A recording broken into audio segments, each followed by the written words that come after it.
Assalamualaikum warahmatullahi wabarakatuh.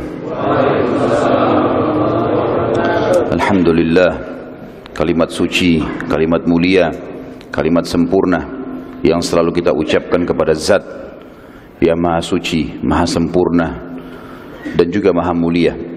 Allah yang Maha Kuat dan Maha Perkasa, satu-satunya Raja, Pemilik, Pencipta dan Pengurus serta pengawas semua yang di langit dan di bumi, dan tidak ada sekutu baginya dalam segala kegiatannya.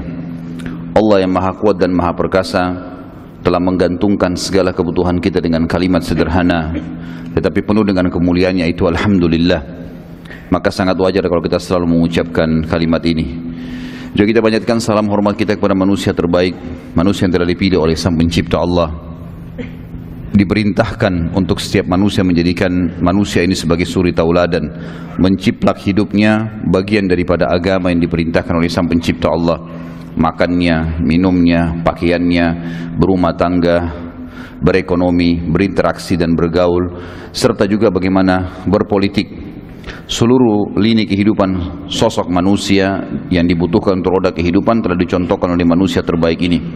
Dan Sang Pencipta Allah memerintahkan agar kita semua yang sudah beriman kepada beliau, kepadanya, untuk menjadikan beliau sallallahu alaihi wasallam sebagai suri tauladan dan diucapkan salam hormat oleh Allah dan malaikatnya, serta jadikan ibadah buat kita. Maka sangat wajar kalau kita selalu mengucapkan salawat dan taslim kepada Nabi besar Muhammad sallallahu alaihi wasallam. Pada saat itu teman-teman sekalian, Sa'ad bin Mu'adz tadi tokoh kita yang mulia, pimpinan suku Aus, tadi saya keliru, saya katakan Khazraj ya, sudah berdiri lalu mengatakan, kami melihat ya Rasulullah seakan-akan anda menyinggung kami orang-orang Ansar. Kata Nabi SAW, iya ya, karena ini berat, ini peperangan, menumpahkan darah, meninggalkan keluarga segala macam. Saat lalu berkata, demi Allah ya Rasulullah, bila anda menyeberangi lautan, niscaya kami akan senantiasa bersama anda. Maka Nabi SAW sangat senang dengan pernyataan Sa'ad, karena Sa'ad mewakili orang-orang Ansar, pimpinan mereka. Lalu beliau bersabda pada saat itu, turun wahyu menyampaikan berita gembira khusus bagi yang hadir di situ. Kata Nabi SAW, berita gembira buat kalian semua. Ini yang hadir nih, 313 orang dapat berita gembira dari langit sekarang. Beritanya adalah, sesungguhnya Allah Azza wa Jal, Allah yang maha tinggi dan maha mulia, telah menjanjikan kepadaku salah satu dari dua kemenangan.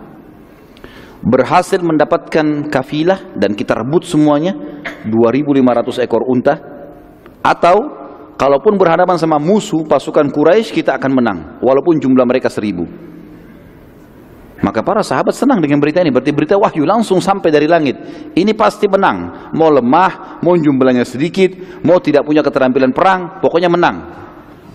Tiketnya sudah ada. Tapi para sahabat itu yakin benar. Anda nggak tahu kalau kita yang hadir pada saat itu. Allahu a'lam. Dari seluruh mukminin yang patuh kepada Tuhan yang Maha Perkasa dan Rasulnya Muhammad sallallahu alaihi wasallam, semuanya gembira, tetapi ada satu hal kata ulama sejarah ya. Di sini jiwa para sahabat berharap dapat kafilah, bukan perang. Karena mereka juga berpikir kafilah cuma 40 orang yang dilawan. Ini 1.000 orang. Ini penjaga kafilah biasa seperti mereka. Ini pasukan perang, keluar dengan banyak bekal. Maka jiwa mereka tetap berharap supaya dapat kafilah. Mereka tidak berharap ada peperangan. Dan Allah ceritakan masalah itu dalam surah Anfal ayat surah nomor 8 ayat 5. A'udzu billahi minasyaitonir rajim, kama akhrajaka rabbuka min baitika bil haqq wa inna fariqam minal mu'minina lakarihun. Sebagaimana Tuhanmu telah mengeluarkan Muhammad dari rumahmu dengan kebenaran. Artinya tadi sudah kita bilang ada rekayasa tanda kutip Allah di sini. Dan sesungguhnya sebagian orang-orang mukmin tidak menyukainya. Mereka tidak berharap terjadi peperangan, terharap mengejar kafilah. Nabi SAW terus saja ya, lalu meneruskan perjalanan setelah mendapat pendapat tersebut hingga sampai ke sebuah tempat di wilayah Badar yang bernama Udwatid Dunya, tepatnya di utara Badar, dan beliau berkemah di belakang Udwatid Dunya. Jadi perlu saya kasih gambaran tentang kondisi perang Badar, teman-teman. Ada satu gunung besar. Gunung besar ini yang lebih dekat dengan Madinah namanya Udwatid Dunya. Di sebelahnya gunung itu namanya Udwatil Quswa. Jadi dunia dan Quswa gitu ya. Pasukan Nabi SAW tiba di Udwatid dunia. Belum tahu ini lokasi perang di mana, tapi yang jelas sampai di situ. Lalu Nabi SAW menyuruh para sahabat untuk tinggal sejenak, istirahat, dan itu sudah menjelang malam. Rupanya tanpa diketahui oleh Nabi SAW, pasukan Quraisy tiba di Udwatil Quswa, di seberangnya gunung. Jadi cuma batasnya gunung, sini pasukan sini pasukan. Dua-duanya tidak saling tahu kalau ini sudah ada pasukan di situ. Dan yang luar biasa di sini kata ulama tafsir, di sini tanda kutip tidak ada rekayasa Allah. Kafilahnya Abu Sufyan lolos. Kafilah Abu Sufyan tidak tahu kalau pasukan sudah tiba di lokasi itu. Mereka juga tidak tahu kalau pasukan muslimin ada. Kedua pasukan tidak saling tahu. Luar biasa Allah atur kejadian ini, dan kita akan bacakan ayat berbicara masalah itu. Pada saat itu teman-teman sekalian, Abu Sufyan belum tahu kalau Quraisy sudah tiba di wilayah Badr, dan ia terus menyelamatkan kafilah dengan menelusuri gunung demi gunung hingga keluar dari wilayah Badr dan keluar ke pesisir Laut Merah dan berhasil selamat dari pasukan muslimin. Sesuatu yang merupakan rekayasa Allah Azza wa Jalla, tanda kutip di sini, ketiga kelompok tersebut tidak satu pun saling mengetahui keberadaan masing-masing. Dan hal ini Allah ceritakan dalam Al-Quran dengan sangat jelas. Kembali lagi surah Al-Anfal, surah nomor 8 ayat 42. A'udzu billahi minasyaitonir rajim. Idz antum bil udwatid dunya wa hum bil udwatil quswa war raqbu asfala minkum walau tawa'adtum lakhtalaftum fil mi'adi walakin liyaqdiyallahu amran kana maf'ulan liyahlika man halaka an bayyinatin wa yahya man hayya an bayyinah wa innallaha lasami'un alim. Ingatlah pada hari ketika kamu berada di pinggir lembah yang dekat, maksudnya Udwatid dunia tadi, lebih dekat dengan Madinah, dan ketika mereka pasukan Quraisy berada di lembah Quswa, lembah yang lebih jauh di sebelahnya gunung. Sementara kafilah yang sedang kalian kejar berada di bawah kalian, maksudnya sudah melampaui tempat itu, sudah berhasil lolos. Sekiranya kata Allah, kalian mengadakan perjanjian untuk pertempuran itu, pasti kalian tidak akan sependapat dalam menentukan hari pertempuran itu. Akan tetapi Allah mempertemukan dua pasukan itu agar Dia Allah melakukan suatu urusan yang mesti dilaksanakan. Kata para ulama tafsir adalah memberikan kemenangan untuk muslimin dan mempermalukan orang-orang musyrik. Yaitu kata Allah, agar orang yang binasa itu binasa selama-lamanya. Tokoh-tokoh Quraisy nanti kita lihat akan banyak yang mati di perang Badr, termasuk musuh Islam yang paling besar siapa? Abu Jahal. Dia akan binasa di sini nanti. Kita akan dengar kematiannya nanti. Dengan keterangan yang yaitu orang agar binasa orang-orang yang selama-lamanya, orang-orang yang yaitu agar orang yang binasa selamanya dengan keterangan yang nyata, pasti mereka mati. Dan agar orang yang hidup itu hidupnya dengan keterangan yang nyata pula. Maksudnya orang-orang beriman, mereka tahu ternyata menang bisa didapatkan walaupun jumlah mereka lebih sedikit, dan mereka yakin mereka dalam keadaan benar. Sesungguhnya Allah Maha mendengar lagi Maha mengetahui. Ayat inilah teman-teman sekalian yang membuat para ulama mengatakan tadi ada rekayasa tanda kutip Allah yang Maha tinggi. Karena Allah mengatakan kalau kalian janjian nggak bakal terjadi nih. Lokasi Allah yang tentukan, gitu kan. Pertemuan musuh Allah tentukan, kafilah Quraisy lolos Allah yang tentukan, semua sudah diatur. Dan kesimpulan sederhana kata para ulama sejarah, perang Badr telah diatur langsung oleh Allah Azza wa Jalla dari langit. Nabi SAW mengutus mata-mata untuk mengumpulkan informasi. Seperti biasa ikhtiar manusiawi. Dan perlu kita tahu Nabi SAW menggabungkan antara ikhtiar manusiawi beliau dengan wahyu yang turun. Selama wahyu belum datang, beliau ikhtiar manusiawi.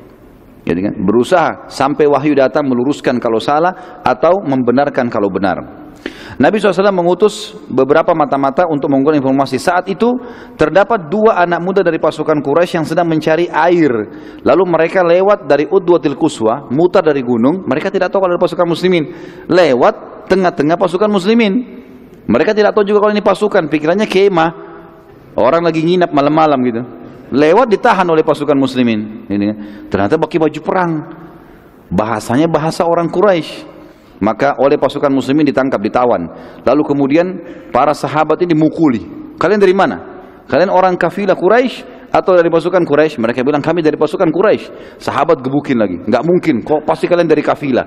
Karena sahabat berharap ini kafilah saja yang ditemuin, bukan pasukan. Terus saya digebukin. Sampai mereka kena kesakitan bilang, iya kami kafilah Quraisy. Begitu riwayatnya. Ini semua karena kejiwaan, waktu itu masih belum pernah menghadapi peperangan. Dan mereka berat ini 300 orang lawan 1000 gitu kan. Nabi SAW pada saat selesai sholat subuh, karena ini sudah ditawan ya, langsung beliau bersabda mengatakan, Subhanallah, Maha Suci Allah, saat mereka jujur pada kalian, kalian pukuli gitu kan. Dan pada saat mereka bohong malah kalian lepaskan. Sekarang mereka bohong bilang kami dari kafilah. Ini 2 orang yang dari pasukan Quraisy gitu. Abu Sufyan pada saat itu berhasil menyampaikan kafilah teman-teman sekalian, dan posisinya sudah berada jauh di belakang pasukan Quraisy, sudah menuju ke jalan Mekah. Abu Sufyan pun pada saat itu tahu informasi, dia kirim orang-orang tinjau lokasi, ternyata pasukan Quraisy dilihat sudah ada, sudah pagi hari, pasukan muslim sudah ada. Maka mulailah Abu Sufyan pada saat itu ngirim surat cepat kepada pasukan, hai Quraisy, kafilah kita sudah selamat. Maka pulanglah. Abu Sufyan suruh pulang, karena tujuan minta bantuan tadi untuk apa? Selamatkan kafilah. Sudah selamat harta kita. Untuk apa perang? Ternyata peperangan tadi yang berat ini bukan cuma dirasakan oleh muslimin, orang kafir Quraisy pun berat. Mereka nggak mau perang. Mereka tidak mau perang gitu kan. Karena kontak fisik langsung dengan muslimin belum pernah mereka hadapi. Dan mereka khawatir itu. Mereka tahu ada konsep jihad, mereka berharap mati syahid, mereka tahu masalah itu. Suku Zumrah, satu suku besar Quraisy, pada saat menerima surat dari Abu Sufyan, mereka mengatakan, kita kan keluar untuk menyelamatkan kafilah, dan sekarang telah selamat, maka tidak perlu lagi ada peperangan. Akhirnya mereka semua kembali dan tidak seorang pun dari mereka yang ikut berperang, sempat pulang. Gitu kan? Tapi di sini saya tidak temukan teman-teman jumlah mereka berapa. Dari 1000 pasukan Quraisy, berapa jumlah mereka sebelumnya tidak tahu, tapi jelas mereka pulang dan akhirnya tidak ikut berperang. Suku Hashim, suku Nabi SAW, tapi ada di antara mereka yang kafir kan? Mereka juga mengatakan, bila kafilah sudah selamat untuk apa kita berperang? Dan kalau kita perangi Muhammad, kita perangi suku kita sendiri. Nggak boleh nih, kita harus pulang nih, gitu kan? Maka sebagian besar mereka pulang, kecuali Abbas bin Abdul Muttalib, paman Nabi SAW. Karena Abbas dianggap pimpinannya suku. Kalau dia balik memalukan. Maka Nabi SAW menjelaskan kalau Abbas ikut perang di Badar itu karena kurh, tidak suka sebenarnya. Nabi SAW sudah ingatkan itu. Kalau ini sebenarnya bukan mau perang, tapi dia hanya malu dengan sukunya.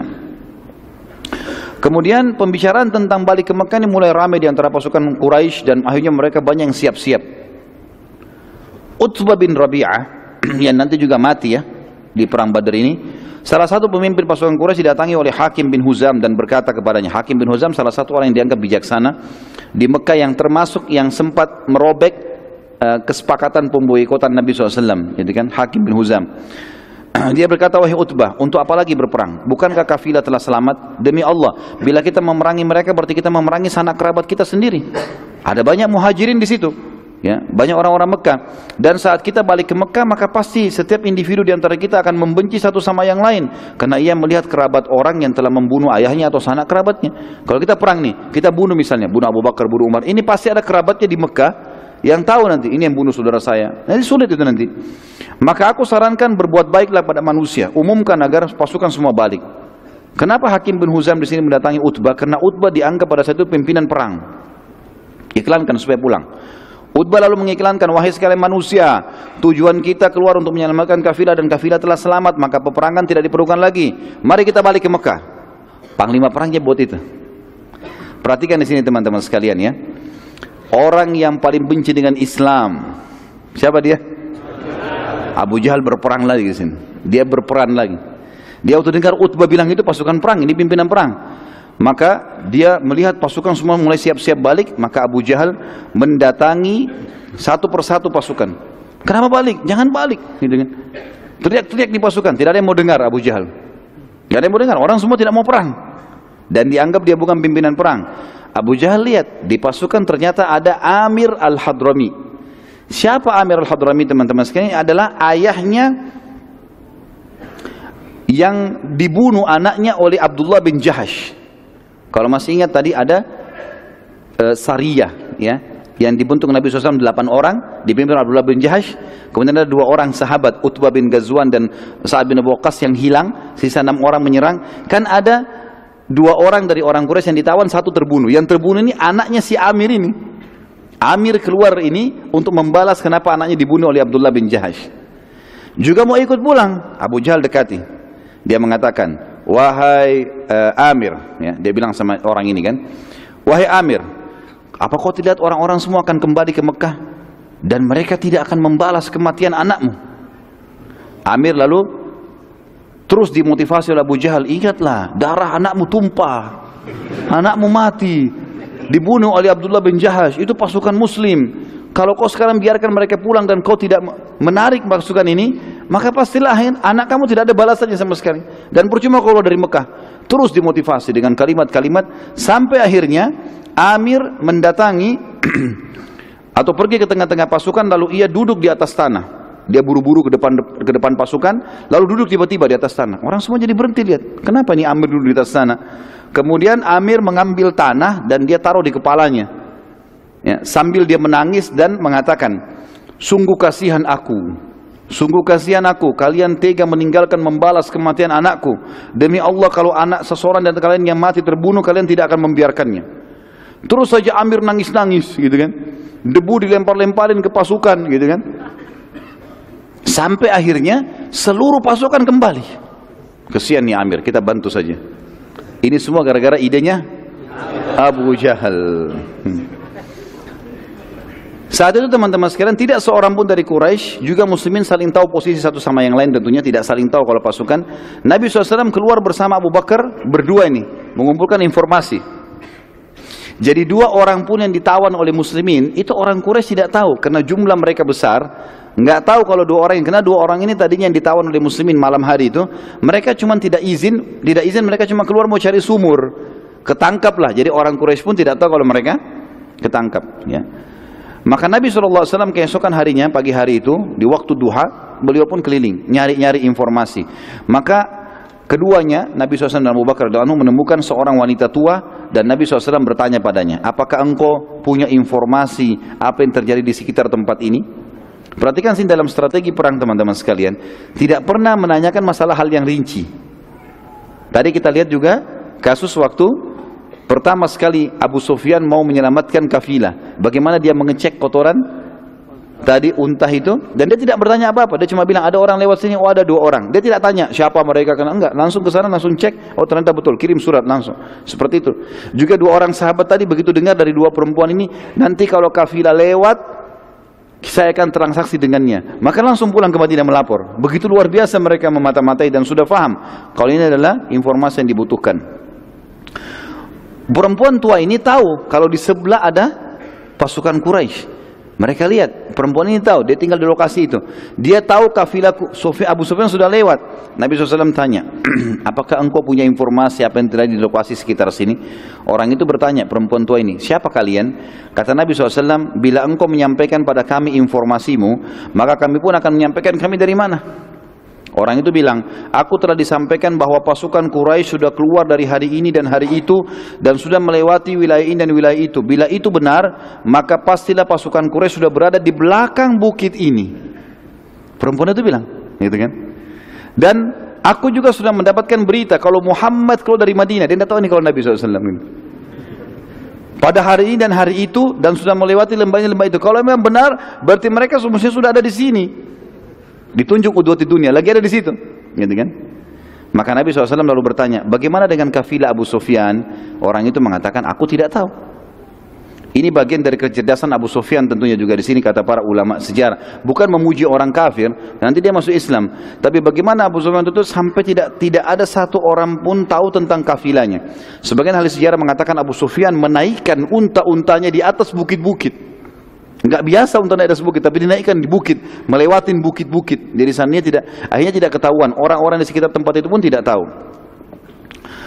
Orang itu lalu bertanya, kalian dari mana? Kata Nabi SAW, kami dari air. Orang-orang Arab teman-teman sekalian, seringkali kalau mau memperkenalkan dirinya, dan suku-suku Arab itu hidup di satu lokasi kalau ada mata air di situ, dan mereka beri nama. Misal mata air apa. Jadi orang taunya, kamu dari mana? Kami dari mata air ini. Jadi mereka sudah tahu seperti itulah. Maka itu perempuan yang tanya, dari mana kalian? Tanya Nabi SAW. Kata Nabi SAW, dari air. Perempuan itu tanya, dari air apa? Kata Nabi SAW, air. Selesai, ditinggal. Jadi yang dimaksud oleh Nabi SAW adalah, bisa kata ahli sejarah, mata air Madinah tapi tidak disebutkan, atau yang dimaksud adalah kami dari sperma. Dari air, kata para ulama. Nabi SAW mengatakan kami dari air manusia. Selesai. Dan tidak perlu menjawab lengkap gitu ya. Kalau dijawab, perempuan ini akan memberitahukan Quraisy nanti. Setelah itu Nabi SAW sudah tahu ternyata di belakang bukit ini saja sudah ada pasukan Quraisy. Khabbab bin Mundhir radhiyallahu anhu mendatangi Nabi SAW dan bertanya, wahai Rasulullah, apakah pemilihan anda? Jadi waktu itu Nabi SAW akhirnya memasang tenda-tenda, ya, mengatur kemah-kemah para sahabat, dan ternyata berada di tengah-tengah lokasi. Jadi misalnya meja ini gunung, di belakang gunung, kalau orang mau ke belakang ke pasukan Quraisy harus lewat, gitu kan, putar dari sebelah. Belakang ini banyak kebun-kebun kurma, di sini banyak sumur. Maka kalaupun Quraisy mau nyerang, mereka harus mutar gunung baru bisa berhadapan dengan Nabi SAW. Nabi SAW meletakkan pasukan berkemah di tengah-tengah lembah. Jadi bukan di dekat sumur, tapi di tengah-tengah lembah. Harapannya nanti kalau Quraisy mutar lebih dekat untuk dilawan gitu. Khabbab bin Mundhir, salah satu ahli perang Ansar di Madinah, berkata, ya Rasulullah, saya ingin bertanya, apakah pemilihan tempat ini di tengah-tengah lembah ini wahyu dari langit atau hanya strategi perang anda pribadi? Dan ini yang saya bilang tadi teman-teman sekalian.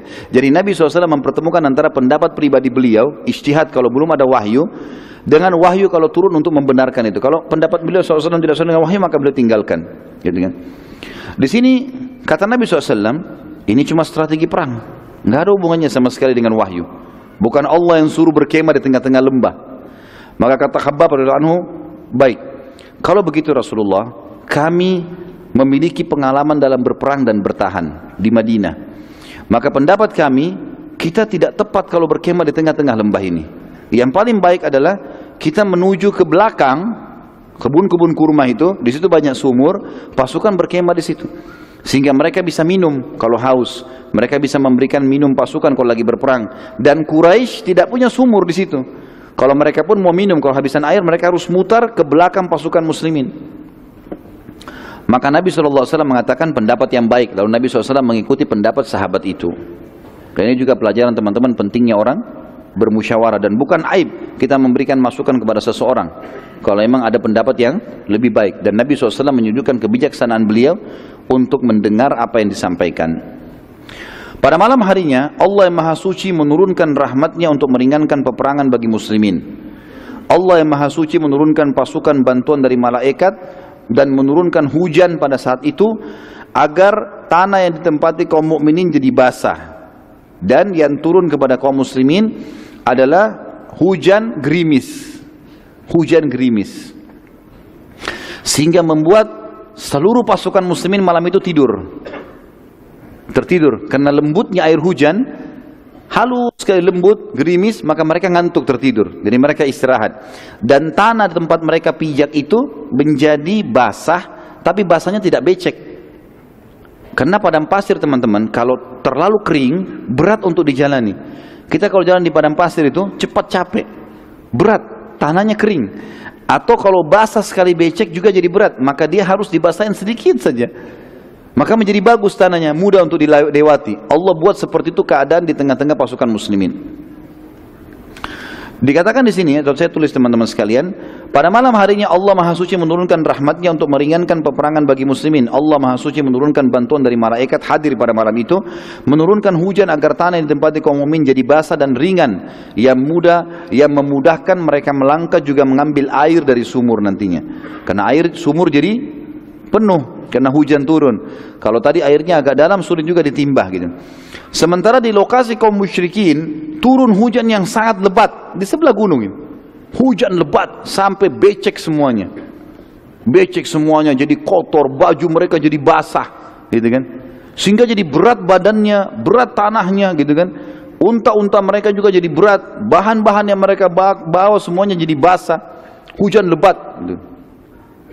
Sehingga lokasi tanah mereka becek dan membuat langkah-langkah mereka berat, serta mereka jadi letih pada malam itu karena tidak bisa tidur, gitu kan. Juga membuat mukminin dengan hujan gerimis tadi menjadi mengantuk, dan mengantuk ini ternyata adalah cara yang paling tepat menghilangkan rasa takut. Orang kalau takut, kemudian dia ngantuk, takutnya hilang, tidur akhirnya, gitu. Ya ternyata dengan ngantuk takutnya hilang, gitu. Jadi kalau teman-teman ngantuk, kalau nggak takut ngantuk saja. Dikatakan pada saat itu beberapa orang sahabat yang bertugas pada malam itu, mereka mengatakan sampai-sampai saking ngantuknya pedang di tanganku jatuh sampai 7 kali. Dia berjaga malam, jadi ngantuk, jatuh pedang, bangun lagi, begitu terus sampai 7 kali, gitu kan. Allah Subhanahu Wa Taala menceritakan kejadian tersebut dalam surah Al-Anfal. Ini saya tadi katakan Al-Anfal menceritakan tentang perang Badr ini. Surah nomor 8 ayat 9 sampai ayat 14. A'udzu billahi minasyaitonir rajim. Dibuka Al-Qur'annya ya. Iz tastaghithuna rabbakum fastajaba lakum anni mumiddukum bi alfin minal malaikati. Maaf. Iz tastaghithuna rabbakum fastajaba lakum anni mumiddukum bi alfin minal malaikati murdifin. Wa ma ja'alahu Allahu illa bushra wa litatma'inna bihi qulubukum wa man nasru illa min 'indillah innallaha 'azizun hakim. Idh yughashshikumun nu'asa amanatan minhu wa yunazzilu 'alaykum minas sama'i ma'a وينزل عليكم من السماء ماء ليطهركم به ويذهب عنكم رجز الشيطان وليربط على قلوبكم ويثبت به الأقدام إذ يوحي ربك إلى الملائكة أني معكم فثبتوا الذين آمنوا سألقي في قلوب الذين كفروا الرعب فاضربوا فوق الأعناق واضربوا منهم كل بنان ذلك بأنهم شاقوا الله ورسوله ومن يشاكك الله ورسوله فإن الله شديد العقاب ذلكم فذوقوه وأن للكافرين عذاب النار.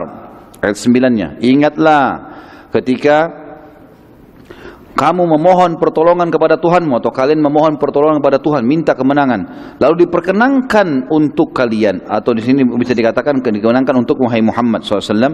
Sesungguhnya aku akan mendatangkan bala bantuan kepada kamu semua dengan 1000 malaikat yang datang berturut-turut. Ayat 10-nya, dan Allah tidak menjadikan bala bantuan itu melainkan sebagai kabar gembira dan agar hatimu menjadi tentram karenanya, dan kemenangan itu hanya dari sisi Allah. Sesungguhnya Allah Maha Perkasa lagi Maha Bijaksana. Ayat 11, ingatlah ketika Allah menjadikan kalian semua mengantuk sebagai suatu penentraman darinya. Jadi hujan gerimis turun, ngantuk, jadi hatinya jadi tentram, hilang rasa takutnya. Dan Allah menurunkan kepada kalian hujan dari langit untuk mensucikan kalian dengan hujan itu, dan menghilangkan dari kalian gangguan-gangguan syaitan, dan untuk menguatkan hati kalian dan memperteguhkan dengannya, dengan hujan, telapak kaki kalian. Jadi tanahnya jadi basah tadi, kakinya bisa lebih mudah untuk menyerang musuh nantinya. Kemudian ayat 12 ya, ingatlah ketika Tuhan mewahyukan kepada para malaikat, sesungguhnya aku bersama kalian, maka teguhkanlah pendirian orang-orang yang beriman. Kelak aku akan jatuhkan rasa ketakutan di dalam hati orang-orang kafir, maka penggallah kepala-kepala mereka dan potonglah tiap-tiap ujung jari tangan mereka. Jadi perintah Allah kepada malaikat. Nanti kan kita pelajari setelah perang Badar bagaimana Nabi SAW mengatakan, maukah kalian tahu mana korban kalian, mana korban malaikat? Maka para sahabat mengatakan, ya Rasulullah. Kata Nabi SAW, kalau kalian temukan di bekas tebasan leher ada bakar, luka bakar dan jari-jari terputus, itu adalah korban malaikat. Karena Allah menyuruh itu, menyuruh malaikat penggal leher-leher mereka dan potong jari-jari mereka. Ayat 12 Al-Anfal. Ayat 13-nya, ketentuan demikian itu adalah karena sungguhnya mereka menentang Allah dan Rasulnya, dan barang siapa yang menentang Allah dan Rasulnya, maka sungguhnya Allah amat keras siksaannya. Ayat 14, itulah hukum untuk mereka di dunia, dan maka rasakanlah hukuman itu bagi orang kafir. Sungguhnya bagi orang-orang kafir itu masih ada azab di akhirat nanti. Sa'd bin Mu'adz radhiyallahu anhu, sahabat Nabi yang mulia yang kita sudah tahu masyhur, pimpinan tadi Aus, berkata pada Nabi SAW, wahai Rasulullah, sungguh anda sudah lebih tahu apa yang akan terjadi, peperangan apa yang akan terjadi, dan di Madinah terdapat saudara-saudara kami yang bukan tidak ikut dan mendukung anda karena takut, tapi mereka tidak tahu kalau terjadi peperangan. Niscaya kalau mereka tahu, mereka tidak akan meninggalkan Anda sama sekali. Bila Anda setuju ya Rasulullah, kami akan jadikan buat Anda kemah di belakang pasukan, dan kami siapkan pula buat Anda tunggangan khusus unta yang terbaik kami. Bila kami menang, maka itulah harapan kami semua. Tapi bila kami kalah, Anda masih bisa menyelamatkan diri ke Madinah dengan menunggangi unta tersebut dan bertahan di Madinah, sehingga Islam tidak hilang. Karena kalau Anda juga ikut mati, maka habis Islam ini. Artinya di sini ikhtiarnya Sa'ad radhiyallahu anhu sebagai manusia. Maka Nabi SAW berkata, sungguh pendapat yang baik. Lalu orang-orang Ansar membuat kemah khusus buat Nabi SAW untuk berteduh, dan Nabi SAW dari situ memantau peperangan. Nabi SAW lalu membagi bendera-bendera peperangan. Keesokan paginya ada bendera dipegang oleh Ali bin Abi Thalib, ada bendera dipegang oleh Mu'adz bin Umair, ada yang lain-lain dipegang oleh beberapa orang-orang Ansar. Saat tiba pasukan Quraisy, mereka sempat bingung karena tidak ada air. Ya. Waktu mereka rupanya tiba di situ, mereka minum, mereka berpikir nanti di setiap lokasi bisa mampir untuk ambil air. Cari air, nggak ada air. Pasukan kehabisan air. Hujan ada di mana tapi becek, jatuh ke tanah, nggak ada yang bisa diambil. Sumur adalah di belakang pasukan muslimin. Lalu pada saat mereka siap-siap mau perang, kondisinya lemah karena semalam tidak tidur, badan mereka basah, logistik mereka basah, air mereka kehabisan, gitu kan. Jadi banyak hal yang Allah SWT sudah persiapkan di situ.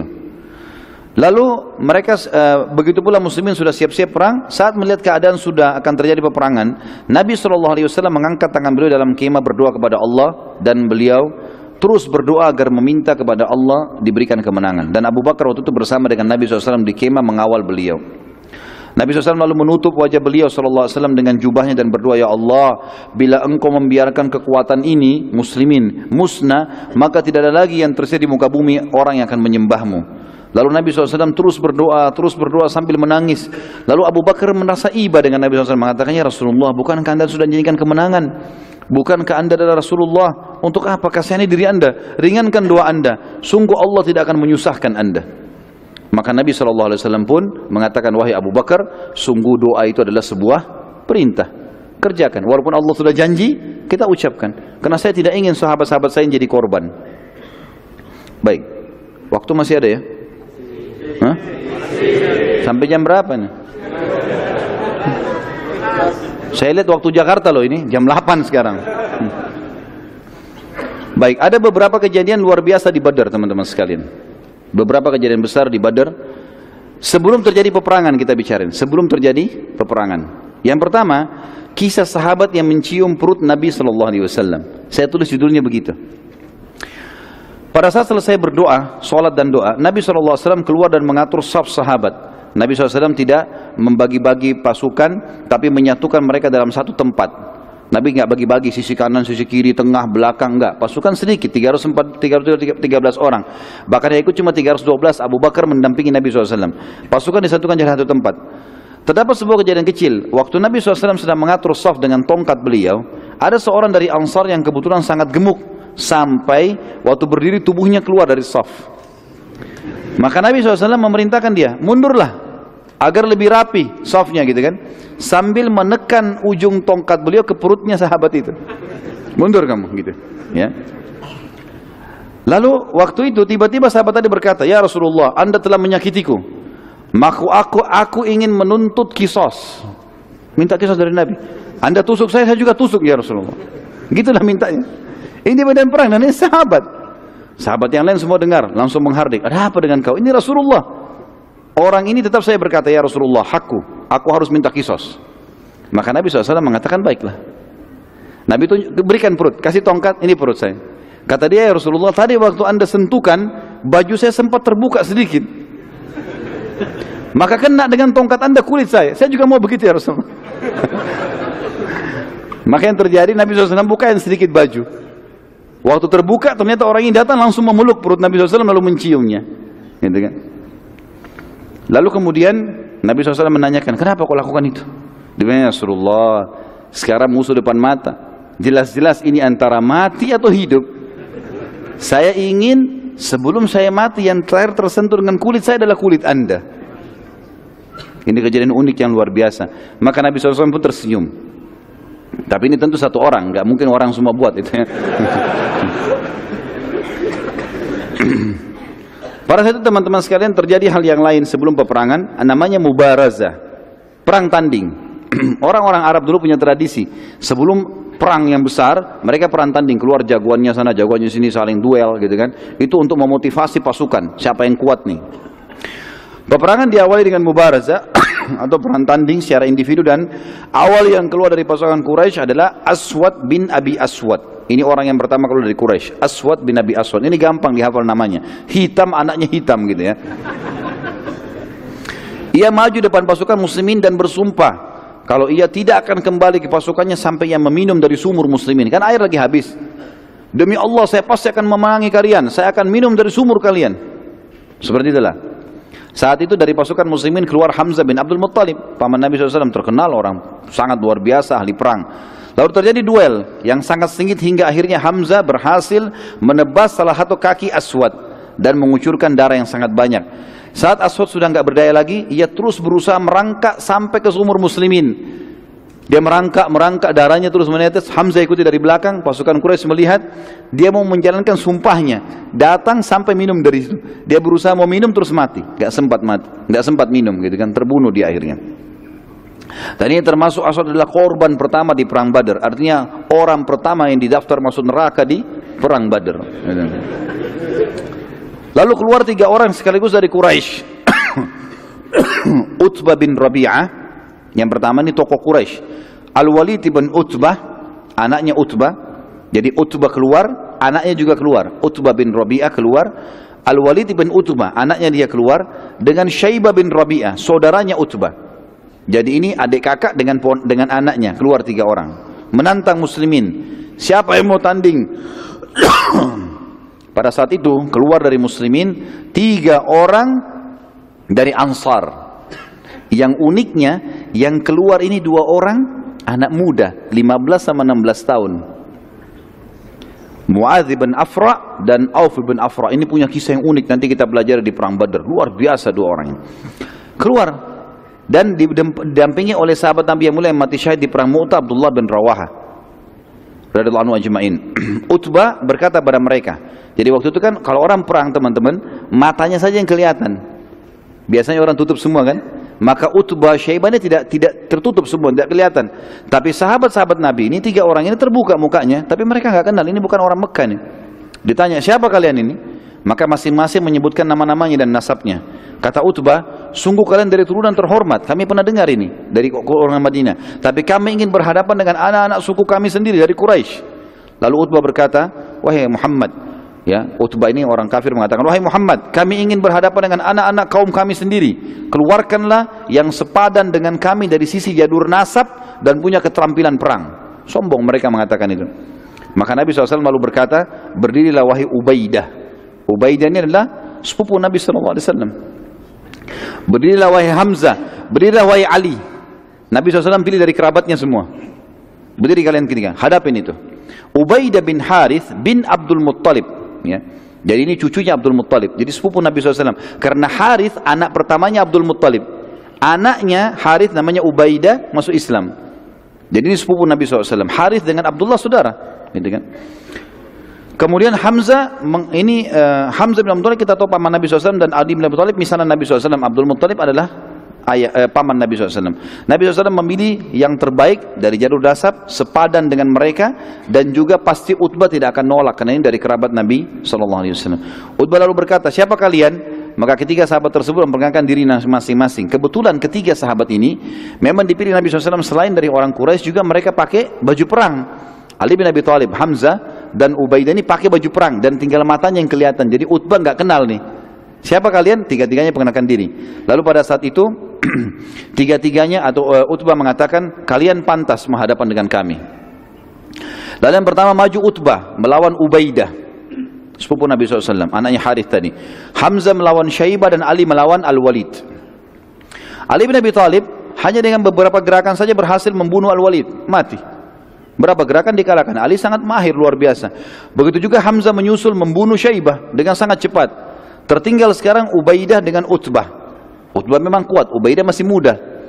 Tidak ada duel satu sama yang lain hingga keduanya jatuh, sempat terjatuh, gitu kan? Sama saling mukul, kemudian jatuh dua-duanya. Tapi dua-duanya belum mati. Ya. Dan sempat pada saat itu Utbah terkena sabetan pedang Ubaidah pada saat jatuh, dan Ubaidah sempat menangkis, terpukul saja di perisainya, tapi si Utbah kena pedang dan akhirnya berdarah, jatuh, kakinya luka. Maka Hamzah dan Ali mendekati Utbah lalu membunuhnya, dan mereka berdua memikul Ubadah ke pasukan muslimin. Dan selang beberapa waktu pada saat itu, karena ada pukulan Utbah yang keras walaupun tertangkis di perisai, rupanya terpukul ke dadanya Ubaidah, dan Ubaidah pun mati syahid, dan dia termasuk orang yang mati syahid di dalam perang Badar yang pertama. Quraisy melihat hal tersebut tidak mau lagi tanding. Tiga-tiga tokohnya mati semua dengan sekejap. Mereka terpukul dengan itu. Lalu mereka siap-siap untuk menyerang. Melihat kejadian tersebut, Nabi SAW lalu memerintahkan suatu perintah yang pada saat itu sangat aneh bagi mereka dan unik dalam strategi perang. Nabi SAW memerintahkan pada saat itu agar seluruh pasukan muslimin duduk ke tanah. Unta-unta kuda yang ada tadi 68 ekor unta dan 2 ekor kuda disingkirkan semua ke belakang. Jadi cuma pasukan manusia saja, dan mereka suruh duduk. Ini orang-orang Quraisy bingung, tidak pernah lihat seperti ini. Mereka biasanya, teman-teman sekalian, cara orang Arab dulu kalau berperang, mereka menyerang nih, menyerang. Yang musuh itu punya kewajiban bertahan, tangkis serangan itu. Habis itu mereka kembali, mereka lagi yang bertahan, ini lagi yang menyerang. Cuma begitu cara perangnya, cara dulu begitu. Maka mereka bingung, ini strategi apa nih? Kenapa kok dulu di bawah gitu? Bagaimana cara diserangnya? Dan Quraisy pada saat itu sempat bingung, dan ini apa ini, strategi apa? Nabi SAW bersabda, biarkan mereka menyerang lebih dulu, bila kalian didekati maka lawanlah mereka. Bila kalian diserang dengan anak panah maka berlindunglah di belakang perisai-perisai kalian. Begitu saja ya. Dan baju-baju besi kalian. Quraisy lalu tiba-tiba menyerang dengan berjalan perlahan mendekati pasukan muslimin dan memperbanyak serangan dengan anak panah. Tapi pada saat itu muslimin berusaha menahan, ya, anak-anak panah mereka kena perisai-perisai sampai mereka sudah dekat. Waktu mereka sudah mau tebasin pedangnya, maka pasukan muslimin baru menyerang. Dan ternyata dengan cara seperti ini, itu ada dua manfaat kata para ulama sejarah. Yang pertama, muslimin dengan duduk rasa takutnya kurang.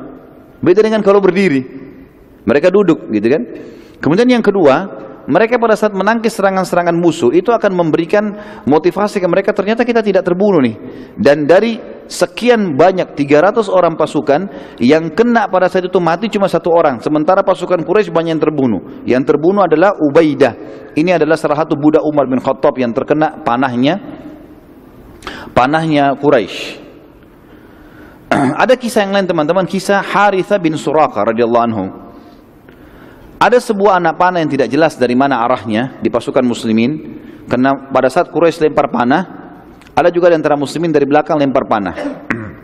Ada satu orang namanya Harithah bin Suraqah, ini kena panah dan tidak jelas orang ini mati di kena panahnya orang Islam atau panahnya orang Quraisy. Dan ini perlu teman-teman kita ketahui. Saya jelaskan saja karena ini terjadi pada saat itu. Setelah perang Badar, ibunya Harithah datang kepada Nabi SAW lalu mengatakan, ya Rasulullah, dalam hadis Bukhari, Anda sudah tahu bagaimana Harithah punya kedudukan di sisi saya. Saya dengar informasi dia terbunuh di Badar waktu Nabi sudah pulang dari Badar, sudah menang. Maka beritahukan kepada saya, di mana Harithah? Mati syahid kah, masuk surga, atau dia sekarang tidak jelas kena panahnya muslim, mungkin dia masuk neraka? Kata Nabi SAW, wahai ibunya Harithah, sungguh kau telah kehilangan informasi. Anakmu Harithah mati syahid dan sekarang dia berada di surga Firdaus yang tertinggi. Kisah yang lain, kisah Umair bin Hammam radhiyallahu anhu bin Hubab ya. Saat pasukan Quraisy mulai menyerang, Nabi SAW memerintahkan sahabat. Jadi waktu sudah menyerang, mereka diserang oleh muslimin, mereka mundur. Atur lagi strategi mau menyerang muslimin. Waktu mau menyerang yang kedua kali, Nabi SAW kembali mau mengatur pasukan. Jadi begitu zaman dulu mereka masih bisa mengatur strategi perang, diatur perang. Lalu Nabi SAW memerintahkan sahabat untuk menyerang pada saat itu terlebih dahulu. Maka para sahabat berusaha menyerang pada saat itu. Dan Nabi SAW kembali ke kemah untuk sholat dan berdoa untuk menang kaum muslimin. Dan beliau bersabda pada saat itu ya, waktu pasukan sudah mau disuruh menyerang, kata beliau, sekarang kalian yang serang lebih dulu. Jangan tunggu lagi dengan duduk, ini serangan yang kedua.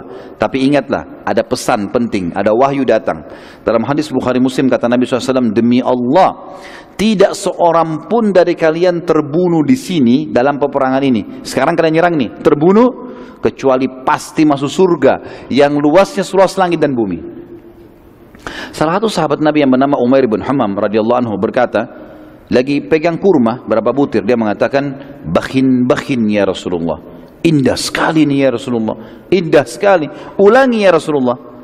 Kata Nabi SAW, "Demi Allah, wahai Umair," disebut namanya dia, "tidak seorang pun dari kalian terbunuh dalam peperangan ini kecuali ia pasti masuk surga yang luasnya seluas langit dan bumi." Umair bilang lagi, bakhin ya Rasulullah, indah sekali ini. Orang Arab bisa mengatakan kalau itu tuh bakhin gitu kan. Maka Nabi SAW mengatakan, "Kenapa engkau katakan itu?" Kata Umair, "Ya Rasulullah, aku hanya tinggal menghadapi orang-orang ini, Quraisy, dan aku terbunuh ditusuk oleh mereka, lalu masuk surga seluas langit dan bumi." Kata Nabi SAW, "Iya." Kata Umair, "Itulah sebabnya saya mengatakan bakhin ya Rasulullah." Maka Nabi SAW mengatakan, "Siap-siap, takbir, seranglah." Begitu Nabi SAW takbir, sahabat takbir, serang. Umair ini pegang ada kurma 2 butir di tangannya. Pasukan lagi menyerang. Dia bilang di dalam riwayat Bukhari, "Demi Allah, bila aku harus menunggu menghabiskan kurma ini masih lama. Innalah hayatun tawila." Dilempar butiran tersebut lalu dia masuk menyerang sampai dia terbunuh mati syahid. Kemudian ada kisah yang lain teman-teman sekalian. Waktu itu terjadi peperangan kecamuk, turunnya malaikat. Nabi SAW lalu kembali ke kemah dan peperangan pun berkecamuk. Sementara Nabi SAW berdoa, tiba-tiba saja beliau ngantuk, berat dan tertidur.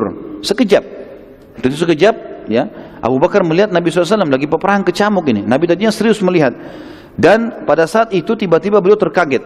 Baru beberapa detik kalau kita sekarang terbangun. Lalu beliau tersenyum. Dan Abu Bakar pun bertanya, "Wahai Rasulullah, kenapa anda tersenyum?" Kata Nabi SAW, "Bergembiralah wahai Abu Bakar." Abu Bakar berkata, "Apa berita gembira itu ya Rasulullah?" Abu Bakar bertanya, "Apa berita gembira itu ya Rasulullah?" Kata Nabi SAW, "Ini Jibril telah datang dengan menunggangi kuda putih dan bersamanya 1000 malaikat." Quraisy jumlahnya 1000 kurang. Ya, sekarang malaikat datang, kalau malaikat saja lawan sudah cukup, gitu kan? Belum pernah teman-teman sekalian, kata ahli sejarah, malaikat terlibat dalam peperangan kecuali perang Badar. Ini pendapat yang paling kuat. Peperangan yang lainnya Allah SWT tidak turunkan lagi bantuan malaikat, tapi mereka hadir menyaksikan, iya. Tapi ikut berperang tidak pernah kecuali di Badar. Nabi SAW lalu keluar dari kemahnya, kemudian beliau menggenggam tanah dan melempar tanah tersebut ke arah Quraisy sambil beliau bersabda, "Sungguh terhina wajah-wajah kalian." Beberapa sahabat yang pada saat itu di perang Badar masih dalam keadaan kafir berkata, "Demi Allah, waktu Nabi SAW melempar tanah itu kami menyaksikannya. Dari pasukan kafir kami menyaksikan. Mereka masih kafir, nanti masuk Islam. Dan tidak seorang pun di antara kami kecuali kena matanya debu itu." Lemparan pasir, padahal cuma segenggam ya. Ratusan orang ini semuanya kena dengan itu. Pelemparan tanah tersebut Allah ceritakan dalam Al-Quran. Kembali surah Al-Anfal ayat 17 sampai 18. A'udzu billahi minasyaitonir rajim. Falam taqtuluhum walakinnallaha qatalahum wa ma ramaita idz ramaita walakinnallaha rama waliyubliyal mu'minina minhu bala'an hasana innallaha sami'un alim. Dzalikum wa annallaha muhinu kaidil kafirin. Maka yang sebenarnya adalah bukan kamu yang membunuh mereka hai Muhammad. Bukan pasukan yang membunuh orang-orang Quraisy, akan tapi Allah lah yang telah membunuh mereka. Dan bukan kamu yang melempar pada saat kau sedang melempar, tapi Allah lah yang telah melempar tanah itu sehingga menyebar ke mata pasukan Quraisy. Allah berbuat demikian untuk membinasakan mereka dan untuk memberi kemenangan kepada orang-orang mukmin dengan kemenangan yang sempurna. Sesungguhnya Allah Maha mendengar lagi Maha mengetahui. Itu ayat 17. Ayat 18-nya, itulah karunia Allah yang dilimpahkan kepada kalian dan sungguhnya Allah melemahkan tipu daya orang-orang kafir. Allah Subhanahu wa taala juga menceritakan teman-teman sekalian tentang kejadian ini dalam surah Al-Anfal ayat 9 dan ayat 10 ya. A'udzu billahi minasyaitonir tentang kedatangan malaikat yang 1000 itu ya. إذ تستغيثون ربكم فاستجاب لكم أني ممدكم بألف من الملائكة مردفين وما جعله الله إلا بشرى ولتطمئن به قلوبكم وما النصر إلا من عند الله إن الله عزيز حكيم. Ingatlah ketika kamu memohon hai Muhammad kepada Tuhanmu pertolongan, lalu Allah perkenankan bagimu, sesungguhnya aku akan mendatangkan bala bantuan kepada kamu hai Muhammad dan pasukanmu 1000 malaikat yang turun atau datang berturut-turut, maksudnya bersamaan. Yang ayat 10-nya, dan Allah tidak menjadikan mengirim bala bantuan tersebut melainkan sebagai kabar gembira dan agar hatimu menjadi tentram karenanya, dan kemenangan itu hanyalah dari sisi Allah, sesungguhnya Allah Maha Perkasa lagi Maha Bijaksana. Kita masuk ke yang lain teman-teman, kisah Hudzaifah ibn Yaman radhiyallahu anhu. Ini kalau kita mengikuti sampai subuh loh, nggak selesai. Ini panjang kisahnya. Nabi SAW memerintahkan agar muslimin tidak membunuh Abul Bukhturi karena ia yang telah membatalkan pemboikotan terhadap Nabi SAW dan Bani Hashim juga Bani Muttalib. Masih ingat Abul Bukhturi? Dia salah satu dari sekian orang, 6-7 orang yang berkumpul untuk merobek ya surat yang ditulis oleh orang-orang Quraisy untuk memboikot Nabi SAW. Abu Bukhturi punya jasa. Hadir di perang Badar, Nabi SAW mengatakan jangan bunuh Abul Bukhturi. Kalau temui dia hindari saja, jangan ada yang membunuhnya. Pada saat itu juga Nabi SAW melarang untuk membunuh siapapun dari Bani Hashim karena mereka ikut berperang terpaksa. Terlebih lagi Bani Hashim sudah banyak yang pulang. Tinggal dari Bani Hashim beberapa orang, diantaranya Abbas. Maka kata Nabi SAW, terutama Abbas, pamanku, jangan ada yang bunuh. Karena dia keluar membenci, tidak suka. Nabi SAW tidak larang kalau ada di antara muslimin mungkin yang menyerang Abu Lahab, paman Nabi, tapi kafir memang. Abbas tidak berbeda, membenci itu, tidak suka, tapi dia terpaksa. Salah seorang dari sahabat namanya Hudzaifah bin Yaman radhiyallahu anhu sempat marah dengan Quraisy karena beberapa kerabatnya telah terbunuh di peperangan itu, di perang Badar. Dia bilang, apakah kami melihat mereka Quraisy membunuh sanak kerabat kami dan kami akan membiarkan mereka? Demi Allah, bila aku ketemu dengan Abbas pasti aku akan hantamkan pedangku ini ke wajahnya. Jadi ternyata Nabi SAW larang, tidak boleh kan? Tapi dia emosi, dia bilang kalimat itu. Sahabat ini mulia, Hudzaifah bin Yaman terkenal, orang yang sangat mulia. Tapi pada saat itu dia tidak tahu kenapa dia ucapkan kalimat itu. Dengan jengkelnya di medan perang, kok bisa Abbas dilolosin? Kalau Abbas ketemu saya akan bunuh, gitu kan? Nabi SAW saat mendengar perkataan Hudzaifah berkata kepada Umar bin Khattab sedang berada di samping Nabi SAW, wahai Umar, apakah engkau akan membiarkan paman nabimu dibunuh? Umar langsung angkat pedangnya mengatakan, ya Rasulullah, gampang, izinkan saya tebas lehernya Hudzaifah. Selesai, saya bunuh. Hudzaifah sudah jadi munafik, Anda larang bunuh, dia bilang bunuh, gitu kan? Maka kata Nabi SAW, jangan, biarkan saja dia. Hudzaifah berkata setelah selesai peperangan, sungguh aku tidak tahu kenapa aku mengucapkan kalimat tersebut dan masih saja kalimat tersebut membebaniku selama aku hidup dan tidak akan terbayar kecuali aku mati syahid. Akhirnya Hudzaifah bin Yaman terbunuh mati syahid di Yamamah ketika melawan Musailamah al-Kadzdzab. Ketika peperangan sedang berkecamuk teman-teman sekalian, Abul Bukhturi dengan salah satu temannya sempat dilihat oleh beberapa sahabat dan salah satu dari sahabat yang bernama Mujadzir radhiyallahu anhu. Mujadzir ini teman-teman sekalian berkata pada Abu Bukhturi, sesungguhnya Nabi kami telah melarang kami membunuhmu. Abu Bukhturi bilang, bagaimana dengan sahabatku ini? Ada teman di sebelahnya. Kata para sahabat, kami tidak dilarang membunuhnya, ya, cuma kamu saja sendiri. Abu Bukhturi bilang, aku tidak akan membiarkan sahabatku kalian bunuh. Mujadzir lalu berusaha menyerang sahabat Abu Bukhturi, tapi Abu Bukhturi terus menghalangi dan akhirnya Mujadzir ya tidak sengaja melayangkan pedangnya dan akhirnya Abu Bukhturi menyerang Mujadzir dengan pedang. Pada saat diserang dia menangkis, kemudian dia menyerang tidak sengaja kepada Abu Bukhturi dan Abu Bukhturi akhirnya terbunuh. Pada saat itu Nabi SAW sudah dipesan jangan bunuh Abu Bukhturi, apapun alasannya hindari. Tidak usah mau bunuh temannya, sama temannya pun ditinggalkan. Mestinya begitu perintah Nabi SAW. Mujadzir segera menghadap diri kepada Nabi SAW dan berkata, demi Allah wahai Rasulullah, aku tidak mau membunuhnya, tapi ia terus menyerangku hingga aku harus membela diri dan akhirnya membunuhnya. Terus saja Mujadzir meminta ridho Nabi SAW sampai Nabi SAW memaafkannya. Dan kita renung di sini teman-teman bagaimana para sahabat sangat menjaga perintah dan juga larangan Nabi SAW. Lanjut lagi nggak ini? Subuh loh ini. Kisah Zubair bin Awam radhiyallahu anhu. Salah satu prajurit Quraisy yang terkenal dan sangat kuat namanya Ibnu Dzatu Kabsh. Ibnu Dzatu Kabsh ini teman-teman sekalian disebutkan dalam riwayat badannya besar, kekar, kudanya juga besar, dari kepalanya sampai kaki kudanya semua besi. Orang ini luar biasa, Ibnu Dzatu Kabsh, dan dia satu-satunya pasukan Quraisy yang punya pegangan pedangnya besi sepanjang lengannya, Kemudian di ujung itu pedang lagi sepanjang 2 kali lengannya. Jadi besar sekali, gitu kan? Dan dia mengganggu muslimin pada saat itu. Tebas sana, tebas sini, jarak jauh dia sudah kenakin orang semuanya. Jadi banyak luka di antara muslimin dan banyak jadi korban. Salah satu sahabat datang kepada Nabi SAW mengatakan, ya Rasulullah, pergi ke kemah mengatakan, ya Rasulullah, Ibnu Zatu Kabsh menyusahkan kami nih. Luka sana, luka sini, banyak korban. Dan dia berusaha menembus, ingin sampai ke kemah Nabi SAW. Maka Nabi SAW panggil Zubair bin Awwam radhiyallahu anhu. Ini terkenal dengan sepupu Nabi, ya. Ibunya adalah Sofia, tante Nabi SAW. Pada saat itu tergolong prajurit muslim pilihan yang memiliki kelihan dan dalam berperang dan juga berkata, ya, dan Nabi SAW berkata padanya, selesaikan urusan kami wahai Zubair. Dan ini termasuk strategi perang teman-teman sekalian, berikan semua pekerjaan pada ahlinya. Jangan semua orang ditugaskan tugas yang sama, tidak. Ada yang ahli perang tanding, ya dia maju. Ada yang ahli strategi memanah di tempat panah, ya. Ada yang menunggang kuda, dia harus masing-masing pada tempatnya. Di sini Nabi SAW tidak pilih sembarangan sahabat, dipilih Zubair. Zubair memang jeli. Di antara kejelian Zubair, dia sangat cepat menebaskan pedang dan sangat jeli pada saat melemparkan tombak. Kalau sasarannya di titik A, di titik itu kena. Jadi tepat sekali orangnya. Zubair berkata, aku pun lalu mendekati Ibnu Kabsh mencari mana ini, poinnya di mana nih supaya dia bisa kena gitu. Maka keliling, dia bilang, saya kelilingi Ibnu Kabsh dan saya tidak temukan celah. Matanya saja semua besi. Ditombak pun bisa tombaknya terpental.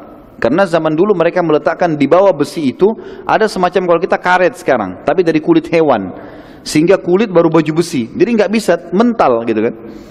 Maka kata Zubair radhiyallahu, pada saat aku sedang berhadapan dengannya, aku melihat celah itu hanya 2 matanya dan diantaranya. Maka aku pun berdiri di atas kudaku, lalu aku melempar tombak sehingga menembus di antara 2 matanya dan tembus di kepalanya bagian belakang. Matilah Ibnu Abu Kabsh. Dan pada saat dia mati, pada saat itu pasukan Quraisy sempat terpukul karena ini orang terkuatnya. Dan bagaimana Zubair naik di atas kuda kan kelihatan, orang-orang pada lihat. Dan dia melempar dengan sangat jeli sehingga menembus di antara 2 matanya. Artinya kalau kena bagian kepala segala mungkin masih bisa mental. Tapi di sini bagaimana kejelian Zubair radhiyallahu anhu. Dan ini teman-teman sekalian tentu tidak bisa kita lanjutkan semuanya karena cukup panjang bahasan. Dan ini masih banyak yang akan kita sampaikan berhubungan dengan masalah peperangan ini. Dan insya Allah kita akan lanjutkan lagi pada pertemuan kita akan datang karena masih panjang, masih ada peperangan-peperangan, masih ada korban-korban, kisah unik bagaimana terbunuh Abu Jahal, bagaimana Umayyah bin Khalaf terbunuh, panjang lebar cerita masa ini, dan juga pelajaran yang diambil dari perang Badar sendiri. Lalu kemudian bagaimana keadaan Mekah pada saat Badar dikalahkan orang-orang Quraisy dan bagaimana keadaan Madinah pada saat juga pasukan muslimin telah menang. Allahu a'lam.